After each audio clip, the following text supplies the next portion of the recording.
In this video, we're going to be going over Viking kayaks and what they have to offer. Hey guys, this is Justin with Kayak DIY, the YouTube channel, and right now I'm hanging out with Grant, the owner of Viking Kayaks.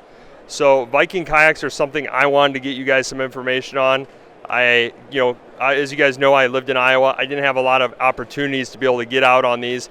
These kayaks were designed for offshore use. Literally, Grant manufactures these in New Zealand, where pretty much everything is offshore fishing.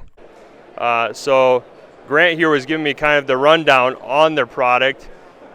I am actually not the expert on them because I'm still learning, but I'm going to be asking him questions as we go, and we're going to do a run through from bow to stern on this kayak. Grant, what was some of the reasons why you designed the hull the way you did, the shape? Can you describe kind of maybe why you have the hatch there and not maybe like up here like a lot of the other guys are doing?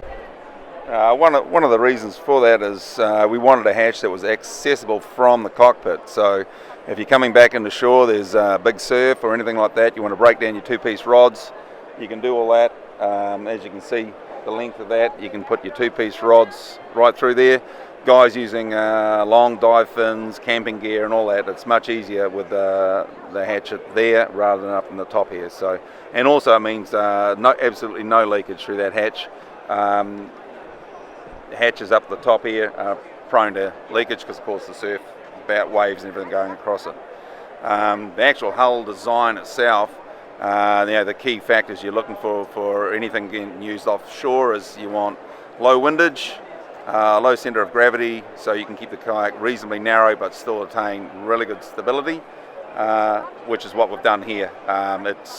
There's really nothing else that slides through the water with as little effort as the reload. Okay, and looking up at the front here, we have a generous bow handle here. What are these molded inserts here for? Is that options for mounting some accessories or something that you... Your anchor trolley line or running rig, whichever way you call it. Yep. So those are at the bow and at the stern, both sides. So if you're left-handed or right-handed, you can... Let's get a look here, at kind of the hull shape here. Let's get kind of low here and look at it here. So that's almost like a dagger in the design. It was designed to be able to cut through the surf and be able to handle the rough conditions of offshore. Moving up to the front or middle area here kind of, we have something that's pretty much unique to you guys. You guys were one of the first people to be doing it, is my understanding, is having the pod in the center to be able to swap out gear. And actually that's my understanding is that's what this kayak line is about, in the sense that it's called the PROFISH reload, so you can reload the pod the way you want. That's correct, yeah. This came about, we do a lot of fishing competitions and that sort of thing, and typically the night before you've got a big bin full of gear that you're sorting out the gear and tackle you want to use for targeting the fish the next day. We just thought, man, it would be great if you could just have a pod, you could just load all that and drop it in. So obviously accessible from the cockpit in here. Your battery goes in there if you're running a fish finder. Fish finder can go right here, and the whole thing's removable. Transducer has contact with the water, so you get the best results from your transducer. So looking up here, this is on one of their other models, but that pod can also go on this kayak here that we were first looking at, and that would allow you to be able to have, a child come along with you. Yeah, that's a lot of the moms like that idea. Dad can take the young kids out with them and leave mom on the beach with no children around. There you go.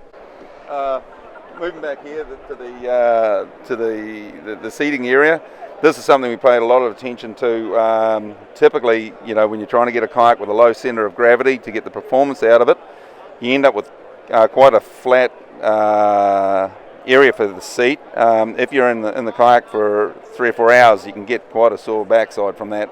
So what we've done is we've really contoured this area here, so a lot of the weight comes off your backside and up to the back of your thighs. What it ended up doing was, we were quite surprised, but it actually doubled the amount of time you can spend in the kayak without getting a sore backside. So that's that's a huge thing. It was a massive improvement, yeah, for comfort. And one of the other things he was mentioning to me as well, one of the other reasons why this is such a fast and easy kayak to paddle is the amount of thickness that you have here. It allows you to get a higher angle, am I correct, in being able to get the paddle in closer to the hull so that you're not necessarily trying to turn it as much as you're just trying to propel it through the water? Yeah, that's exactly right. Part of a good, efficient paddle stroke is being able to get the paddle as close to the centre line of the kayak as possible. And of course, the wider the kayak is, that detracts from that, and also how high the sides are of the kayak. Kayak with really high sides means you won't be able to get the paddle as close to the centre line, and therefore not as efficient paddling. More energy just to get the kayak through the water. Another thing with high sides, of course, it catches a lot of wind, and again that takes more energy to get the kayak through the water, trying to battle against wind and tide. Okay, and one of the other things I ended up noticing, and you were showing as well, is inside these hatch areas, you have these drain plugs. What's that for? Yeah, that's these little hatches back here. You can have them for dry storage. So obviously, do the drain plug up and put the cover over, like this one over here shows with the cover on. You can put your keys and wallet and that sort of thing. If you want to use it for a fresh bait, you can then remove that and let the juices and everything that can all drain out the bottom, and use that for fresh baits. There's one either side. I typically use one side for a nice big drink bottle on that side, and bait on this side here. Okay, and we have 4 flush mount rod holders in there. We got the track mounts on each side for versatility for mounting options. You can have a camera there to record your outings, or a light pole for some nighttime fishing. We got a generous rear tray area, which I'm told you guys also have an accessory called the chill pod, which is incredibly popular. Yeah, that's a neat little accessory. It's an insulated pod that goes on the back, so it's effectively a cooler that's made to fit the rear of this. The lid opens up from the front, so if you want to slide fish in from the seating position, it's easy to do. What it means is, of course, any of the fishy juices stay contained. You're not leaking any of that out the bottom of the kayak, and when you come back up on the beach, you can remove the whole pod and go on the back of your car, and it's all waterproof and nothing's going to leak. And here's what the chill pod looks like. Okay, so moving on to now the stern area, we have 2 large handles here. We have another threaded insert. Which one's this for? What's that threaded insert, or like these right here? These are for if you want to run just an insulated cover over the rear well area. So there's a couple of options there. You can have just an insulated cover or a insulated bag. Those are other options for keeping your fish fresh.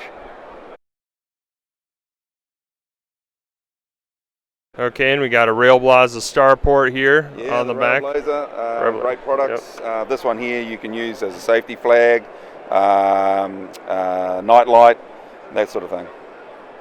And you got your rudder system here. Yeah, that's kind of different to most of them. Most rudder designs are really long, which are fine, but they're not as easy to use. And of course, beach launching and all that sort of thing, you've got to have uphauls. This does away with the whole uphauls system. It's spring loaded, so anything go over it'll flip up, but there's no uphaul, so when you come back on the beach it doesn't need to be uphauled. As you can see, it's almost flush with the bottom of the kayak, and it gets its turning result from being deeper this way rather than lengthways. Very cool. And to be able to control the rudder, we just use the foot system here. That way your hands are free to fish. Yeah, toe tab steering. It's really smooth and easy to use. Okay, well that is Viking Kayaks. And actually my friend Robert Field that you see here, he actually is living in Cape Coral right now. He has been on these and he loves it. I've already heard about it from him. This is a look at some of their other models here. This is the PROFISH and GT. And then on the other side here, we have the PROFISH Reload. The one you saw here is the Reload Z, so that's basically the loaded out option. This is the PROFISH Reload, which is still going to be good for fishing. It has a lot of the accessories, but it doesn't have all the accessories that you'd get in the PROFISH Reload Z. So hopefully you enjoy this, and check out the link in the video description below to get more information on the Viking kayaks.